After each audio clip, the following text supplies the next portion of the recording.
Tubuh Komandan Kin bergetar hebat melihat Xiaoyan marah. Ia pun buru-buru menutup mulutnya. Sepertinya Xian sedang dalam situasi yang buruk, ucap Cailin bergegas maju dan berbicara dengan alis berkerut. Haruskah kita bergegas ke alam kosong dan membantu mereka? Ucap Cailin. Mata Xiaoyan berkedip. Sesaat kemudian ia menggelengkan kepalanya dan berkata, tidak perlu terburu-buru sekarang. Selama para ahli dari suku Ponik Iblis Surga dan suku Piton Tanah dalam 9 tenang tidak menuju ke alam kosong, Xian seharusnya bisa bertahan. Kita hanya perlu menunda kedatangan suku Ponik Iblis Surga dan Piton Tanah dalam 9 tenang, ucap Xiaoyan. Cailin pun mengangguk pelan dan berhenti berbicara setelah mendengar rencana ini. Setelah mengambil keputusan dalam hatinya, Xiaoyan sekali lagi mendapatkan informasi dari Komandan Kin. Ia baru bersedia membiarkan masalah ini berlalu setelah Komandan Kin tidak bisa berkata apa-apa lagi. Bisakah kau melepaskan kami sekarang? Aku sudah memberitahumu semua yang ingin kau ketahui, ucap Komandan Kin berkata dengan lemah. Sebagian besar darah di tubuhnya telah hilang. Ia akan benar-benar lumpuh jika terus seperti ini. Xiaoyan melirik Komandan Kin dengan acuh tak acuh. Jari-jarinya menekan udara dan langsung menyekel doki di dalam tubuh beberapa orang itu. Ia melambaikan lengan bajunya dan melemparkan mereka ke dalam celah gelap di jurang yang dalam. Ada banyak sekali terowongan di jurang ini. Bahkan suku Piton Tanah dalam 9 tenang pun tidak dapat dengan jelas mengetahui kemana setiap terowongan mengarah. Orang-orang ini terlempar ke dalam dengan doki mereka yang tersegel. Apakah mereka selamat atau tidak akan bergantung pada keberuntungan mereka. Ayo pergi, kita akan menuju ke mata air 9 tenang, ucap Xiaoyan. Xiaoyan tak tinggal lama setelah berurusan dengan beberapa orang itu. Ia melambaikan tangan dan memimpin, lalu bergegas masuk ke lebih dalam ke bawah tanah. Cailin, Dokter Peri Kecil dan Kinglin mengikutinya dari belakang. Medan dunia bawah tanah sangat rumit, tetapi kelompok Xiaoyan sudah siap untuk perjalanan mereka. Mereka telah mendapatkan peta yang detail. Dengan demikian, dalam waktu 1 jam, mereka telah mencapai dunia bawah tanah. Mereka melewati beberapa suku manusia ular dan akhirnya mencapai area utama suku Piton Tanah dalam 9 tenang dalam waktu sekitar setengah jam. Jaringan ular tenang bawah tanah adalah tempat markas suku Piton Tanah dalam 9 tenang berada. Itu adalah situs suci di hati banyak suku ular. Sebagai situs suci, jaringan ular tenang bawah tanah ini tentu saja dijaga dengan ketat. Bahkan manusia ular biasa pun tidak akan bisa masuk. Memang pantas menjadi salah satu dari 3 suku besar di dunia binatang ajaib. Ada banyak sekali ahli di pegunungan ini, gumam Xiaoyan. Kelompok Xiaoyan muncul di sebuah bukit dekat jaringan ular tenang bawah tanah. Mata mereka menatap pegunungan di kejauhan sambil bergumam sendiri. Tak disangka aku bisa melihat suku manusia ular di tempat ini. Terlebih lagi, ukuran ini berkali-kali lipat lebih besar dari sukuku, ucap Cailin yang sedikit terkejut saat melihat suku manusia ular yang ramai di dataran ini. Aku pernah membaca dari silsilah sukuku. Sukuku pindah ke Gurun Taker dahulu kala, tapi aku tidak tahu apakah kami berasal dari wilayah binatang ini, ucap Cailin. Xiaoyan tersenyum, matanya melirik bagian terdalam jaringan bawah tanah sambil berkata, mata air 9 tenang seharusnya berada di bagian terdalam jaringan bawah tanah, tetapi ada banyak ahli tersembunyi di sana. Bahkan ada beberapa ahli kelas Banseng. Akan sedikit merepotkan jika kita mengganggu mereka. Sebaiknya kalian semua harus menyembunyikan aura kalian, ucap Xiaoyan. Kelompok Cailin mengangguk setelah mendengar perintah Xiaoyan. Suku Piton Tanah dalam 9 tenang cukup kuat. Kelompok mereka telah memasuki wilayah pihak lawan. Meskipun Xiaoyan memiliki kekuatan doseng, itu mungkin tidak akan mudah jika mereka ketahuan. Xiaoyan melambaikan lengan bajunya. Ruang di sekitarnya dengan cepat terdistorsi sebelum akhirnya membungkus semua orang dengan erat. Ruang berfluktuasi dan semua orang menghilang secara aneh. Xiaoyan saat ini telah mencapai eksistensi puncak di dunia ini. Ia kini mampu menggunakan kekuatan spasial dengan sangat mahir. Ia bahkan bisa berjalan di alam hampa. Meskipun Xiaoyan membawa 3 orang bersamanya, hal itu tidak terlalu melelahkannya. Oleh karena itu, ia melesat melintasi ruang dan bergegas menuju jaringan ular tenang bawah tanah. Mereka juga tidak menarik perhatian khusus di sepanjang jalan. Saat Xiaoyan mendekati bagian terdalam jaringan ular tenang bawah tanah, ia merasakan aura para ahli di dalamnya semakin kuat. Bahkan, beberapa persepsi spiritual yang meragukan muncul saat mereka menyapu ruang persembunyiannya. Kemungkinan besar mereka merasakan sesuatu. Namun untungnya, sapuan sederhana ini tidak mengungkapkan kelompok Xiaoyan. Dengan bantuan kemampuan spasial Xiaoyan, kelompok mereka nyaris lolos dari deteksi banyak ahli di sepanjang jalan. Mereka kemudian diam-diam memasuki bagian terdalam jaringan ular tenang bawah tanah. Terdapat jurang hitam yang sangat besar di bagian terdalam jaringan ular tenang bawah tanah. Jurang ini selebar 1000 kaki dan tampak tak berdasar. Aura gelap dan dingin yang mengejutkan terus melesat dari bawah seperti angin kencang. Seorang ahli biasa akan merasakan darah dan doginya membeku jika berdiri di tempat ini. Dasar jurang yang dalam ini menyembunyikan kolam suci piton tanah dalam 9 tenang, mata air 9 tenang. Kolam ini juga merupakan tujuan rombongan Xiaoyan. Hanya ada sedikit pertahanan di dalam jurang yang dalam, karena semua orang mengerti bahwa angin gelap dan dingin yang terus bertiup dari jurang yang dalam adalah pertahanan alami. Bahkan para ahli kelas Dosong pun tidak akan berani masuk jauh ke dalamnya. Udara di tempat ini tiba-tiba terdistorsi sementara angin gelap dan dingin bertiup. Sesaat kemudian, beberapa sosok muncul. Mereka tentu saja kelompok Xiaoyan. Xiaoyan melirik jurang yang dalam setelah muncul. Ia tersenyum tetapi tidak berlama-lama. Lengan bajunya dikibaskan sekali lagi dan kekuatan spasial yang padat menyelimuti kelompok itu. Kekuatan itu dengan kuat menembus angin yang sangat dingin dan menyerbu ke dasar jurang hitam itu. Jurang itu sangat dalam, bahkan dengan kecepatan Xiaoyan, ia baru bisa melihat dasar jurang setelah sekitar 10 menit. Sebuah danau yang sangat besar muncul di matanya saat ia mendekati tanah. Aura gelap dan dingin yang dapat membekukan doge di dalam tubuh seseorang menyebar darinya. Danau itu luar biasa luas. Airnya berwarna kuning tua. Tampak ada jejak kilau seperti darah segar yang mengalir di antara warna kuning tua itu. Gumpalan uap kuning pucat bercampur dengan darah yang samar lalu merembes keluar. Akhirnya uap itu membumbung dan melesat ke langit. Ini adalah mata air 9 tenang yang legendaris, ucap Xiaoyan. Xiaoyan menghela nafas lega setelah memandangi danau kuning itu. Ia perlahan mendekatinya. Ia bisa merasakan energi gelap dan dingin yang samar memasuki tubuhnya saat semakin dekat ia dengan mata air 9 tenang. Tempat ini terlalu gelap dan dingin. Bahkan suku piton tanah dalam 9 tenang pun tak akan sanggup bertahan lama. Oleh karena itu, tak seorang pun akan datang ke tempat ini kecuali ada keadaan khusus. Ini memberi kita cukup waktu, ucap dokter bayi kecil berbicara dengan lembut. Ia berada sangat jauh dari danau, namun kekuatan gelap dan dingin di tempat ini membuatnya merasa sangat ngeri. Xiaoyan mengangguk. Akhirnya, ia berhenti di samping mata air 9 tenang dan membungkuk.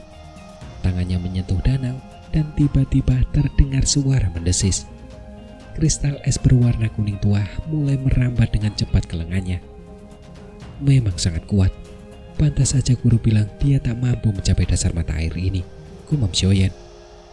Xiaoyan sedikit terkejut setelah merasakan betapa mengerikannya kekuatan gelap dan dingin dari mata air 9 tenang ini.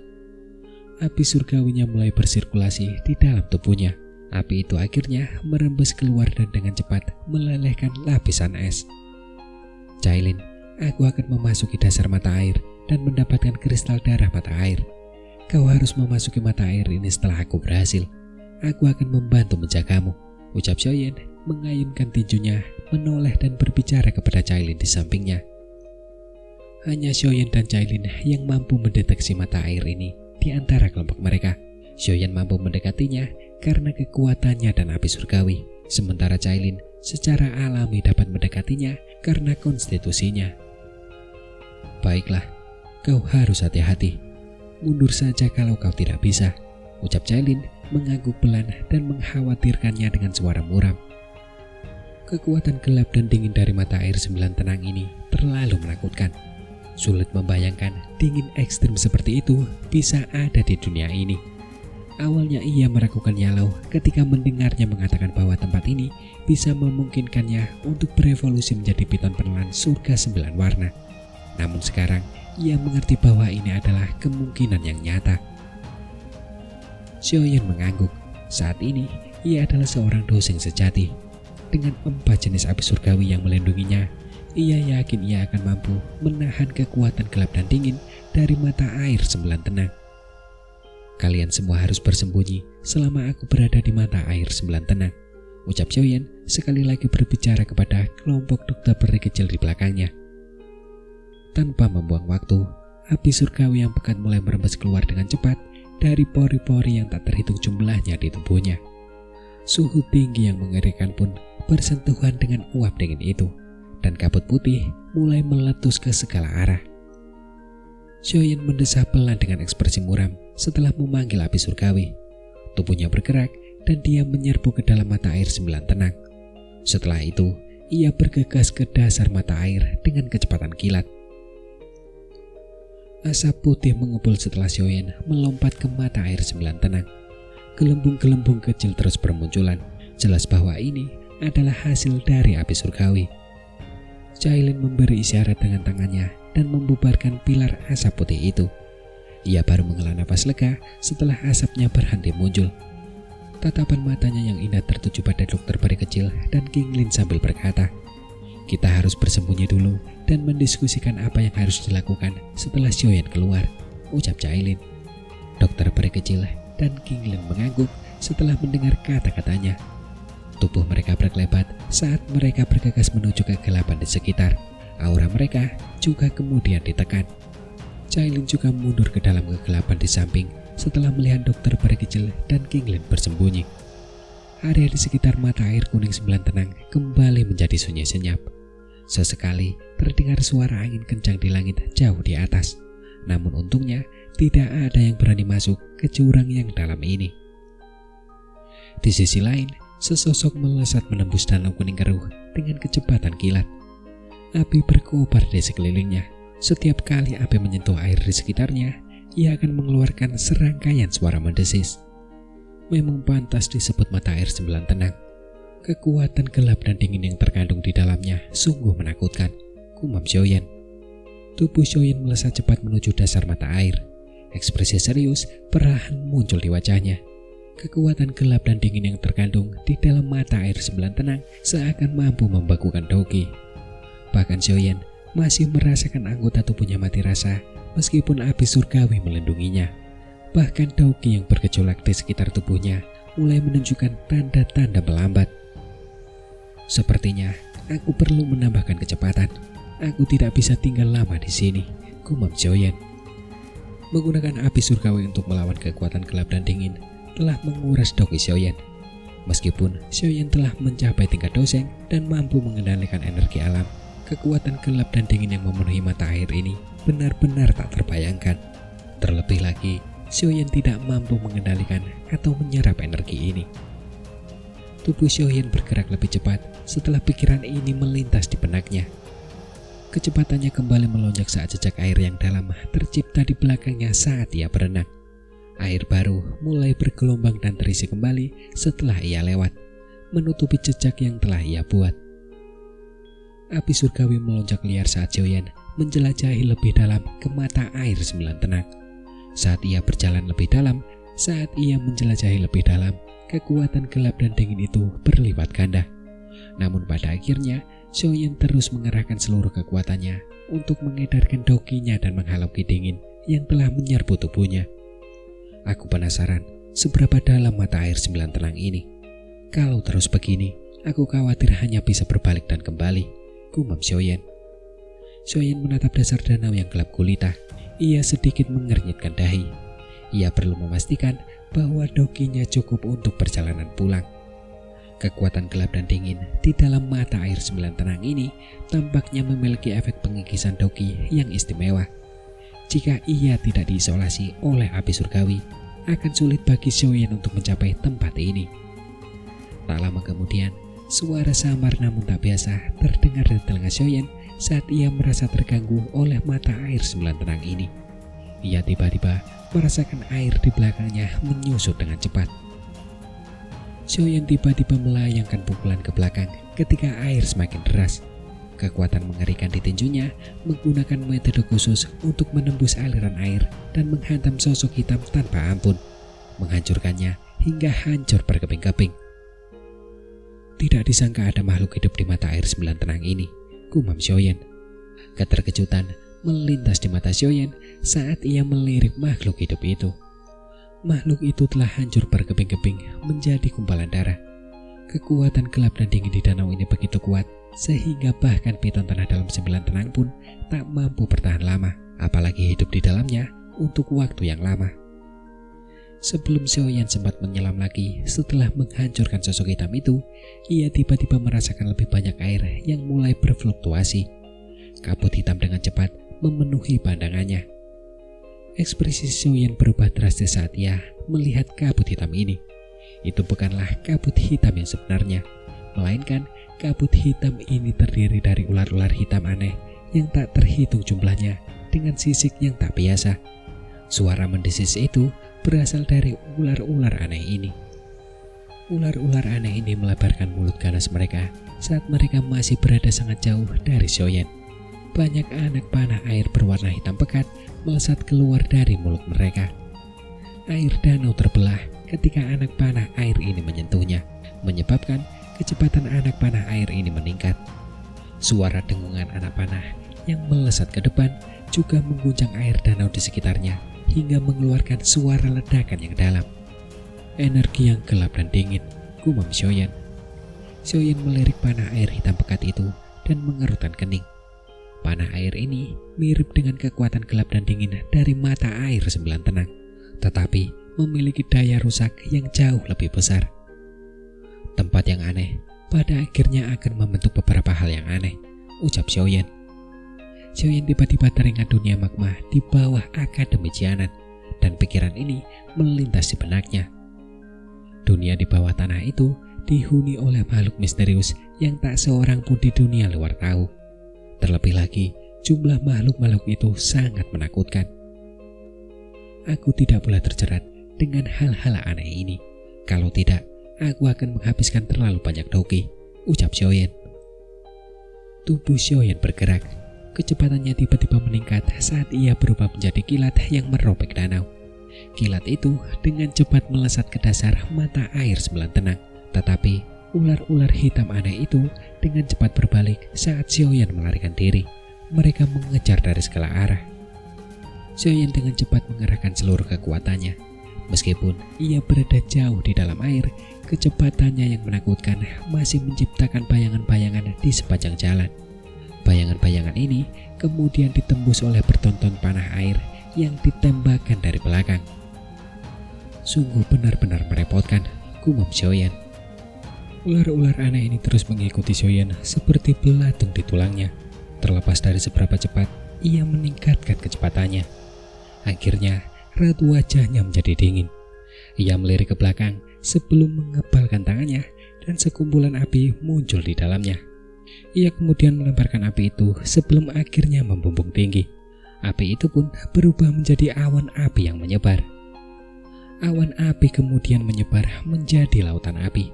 Meskipun kekuatan gelap dan dingin itu tidak dapat dihancurkan, ular-ular aneh itu tetap saja bertabrakan dengan lautan api karena mereka gagal berhenti tepat waktu. Suhu tinggi membakar habis semua ular aneh yang bertabrakan dengannya dalam sekejap. Ular-ular aneh itu mulai menunjukkan kengerian ketika merasakan api yang menakutkan ini. Setelah sekelompok besar ular mati, mereka akhirnya berhenti dan tidak berani maju. Mereka tetap di belakang dan terus-menerus menembakkan panah air hitam dari kejauhan untuk perlahan memadamkan lautan api. Sementara ular-ular aneh itu berusaha sekuat tenaga memadamkan api, Xiaoyan bergerak dan bergegas turun. Akhirnya ia dapat menyingkirkan ular-ular itu. Mata air sembilan tenang ini memang bukan tempat biasa. Ular-ular aneh itu tidak terlalu kuat, tetapi panah air mereka yang gelap dan dingin terlalu ganas. Kupikir Bahkan elit Banseng pun akan merasa ngeri jika terkena panahnya, ucap Xiaoyan. Xiaoyan menghela nafas lega setelah lolos dari makhluk-makhluk merepotkan itu. Kemudian matanya menyapu area di bawah hanya untuk menemukan sebuah cahaya tiba-tiba muncul yang memusatkan perhatian dan mempercepat langkahnya. Sesaat kemudian ia akhirnya muncul di titik bercahaya itu. Apakah ini dasar mata air 9 tenang? Gumam Xiaoyan. Dasar danau berpasir yang sangat luas muncul di hadapan Xiaoyan. Serpihan-serpihan batu seukuran kepalan tangan yang tak terhitung jumlahnya tergeletak di tanah. Kilauan dipancarkan dari pecahan-pecahan batu ini. Cahaya yang dipancarkan itulah yang membuat dasar danau tampak relatif tenang. Mata air 9 tenang seharusnya berada jauh di bawah tanah. Jika aku menjelajahi jauh ke dalamnya, bahkan mungkin aku akan berubah menjadi es, gumam Xiaoyan sembari mengamati area tersebut sambil memperlambat langkahnya.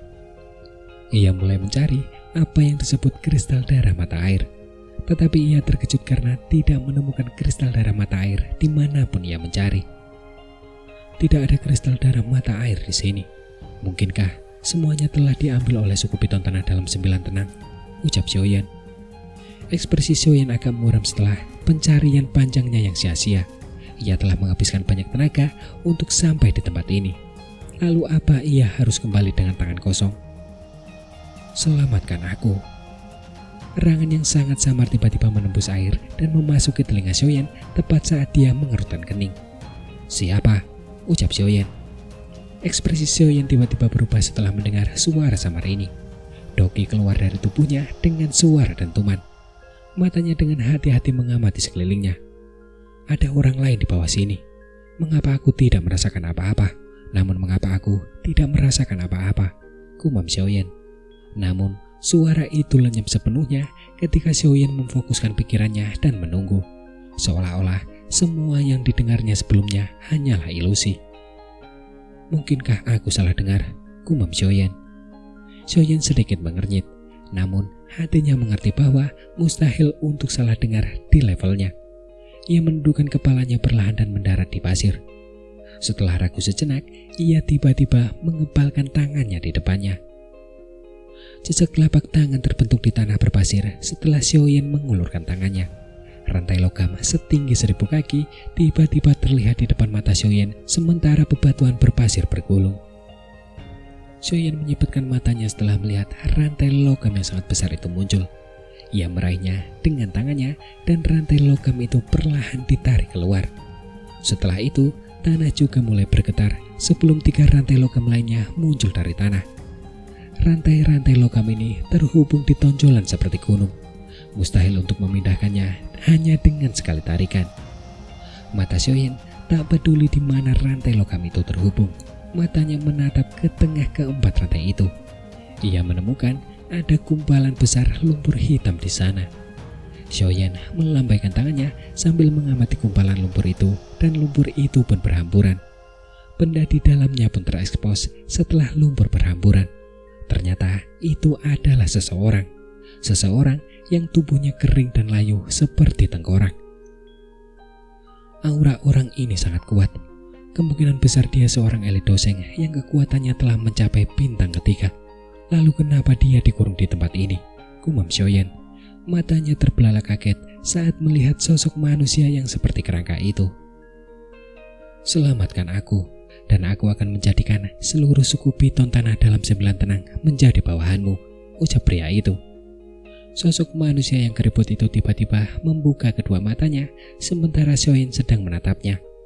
Mata itu tampak sedikit liar saat menatap Xiaoyan. Raungan serak menggema di dasar mata air ini.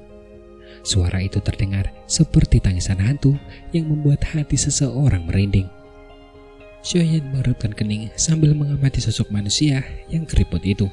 Sosok itu meronta-ronta di antara belenggu rantai logam. Tak lama kemudian, Xiaoyan bertanya, "Siapa kau? Kenapa kau terjebak di sini?" ucap Xiaoyan. Sosok manusia yang seperti kerangka itu telah kehabisan tenaga dalam pertarungan sebelumnya dan mulai terengah-engah. Xiaoyan dapat merasakan energi yang sangat gelap dan dingin terpancar dari keempat rantai logam besar itu, dan itu menguras dokinya. Hal ini menyebabkan sosok itu tetap dalam kondisi yang sangat lemah, tetapi tidak akan membahayakan nyawanya.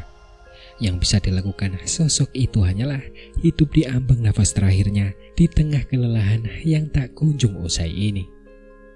Siapapun yang menjebak orang ini benar-benar kejam. Ini bahkan lebih kejam daripada membunuhnya secara langsung, gumam Xiaoyan dalam hati.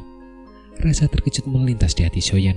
Tak disangka ia menemukan benda misterius seperti itu di dasar mata air 9 tenang. Aku Yao Ming. Aku adalah kepala suku piton tanah dalam 9 tenang.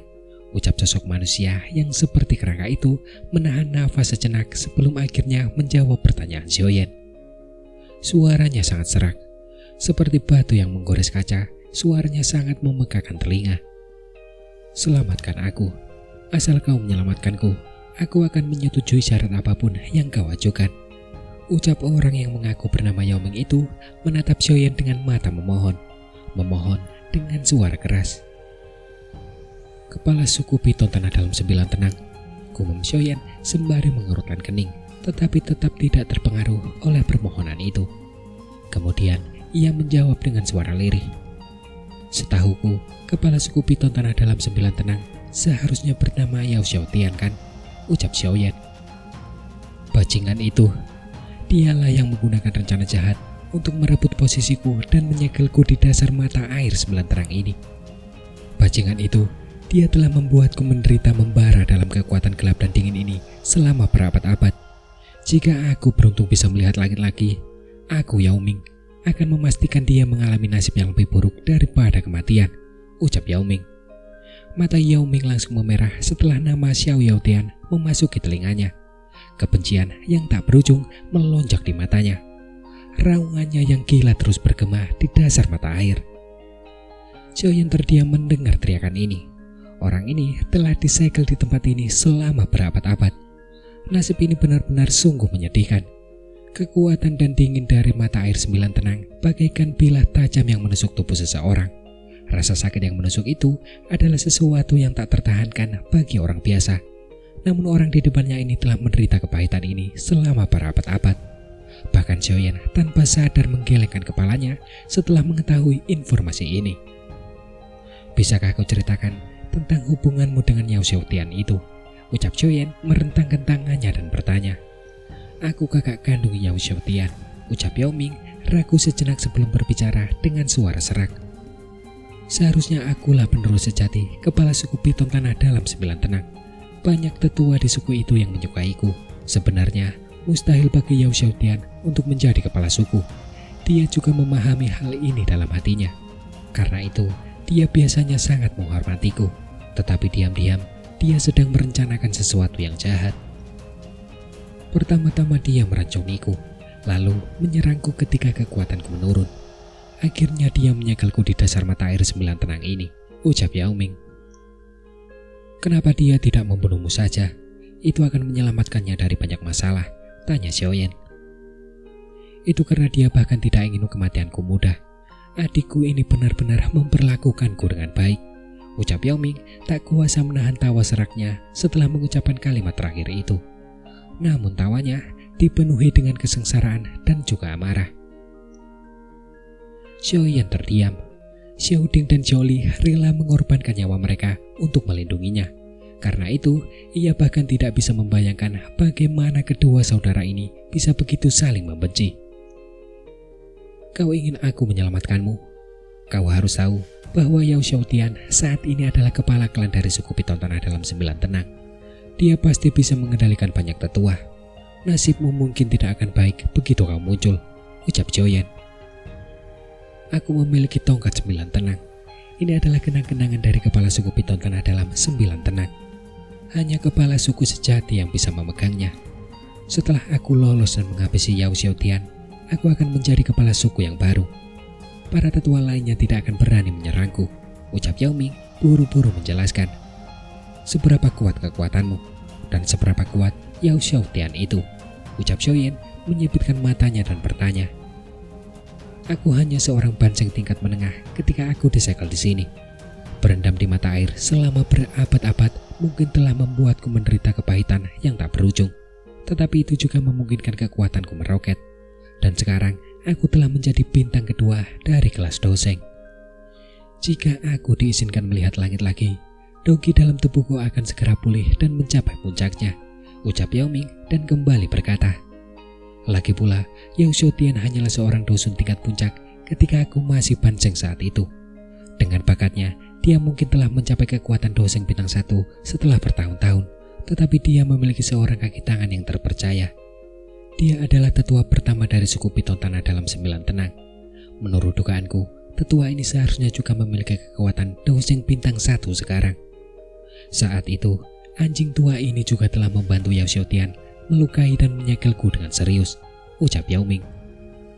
2 doseng bintang 1, ucap Xiaoyan. Hati Xiaoyan sedikit terkejut mendengar kekuatan ini. Piton Tanah dalam 9 tenang ini memang memiliki fondasi yang kuat. Bahkan bisa disebut ada 2 elit doseng sejati di dalam suku ini. Jika Yao Ming ini ditambahkan, totalnya ada 3 doseng. Kekuatan seperti itu memang pantas dimiliki oleh salah satu dari 3 suku terbesar di dunia binatang ajaib. Yang mengejutkan Xiaoyan adalah Yao Ming ini ternyata tidak sekuat yang ia duga. Mungkin karena tubuh fisiknya, binatang ajaib pada akhirnya sedikit berbeda dari manusia. Penghalang terbesarku adalah 2 orang ini.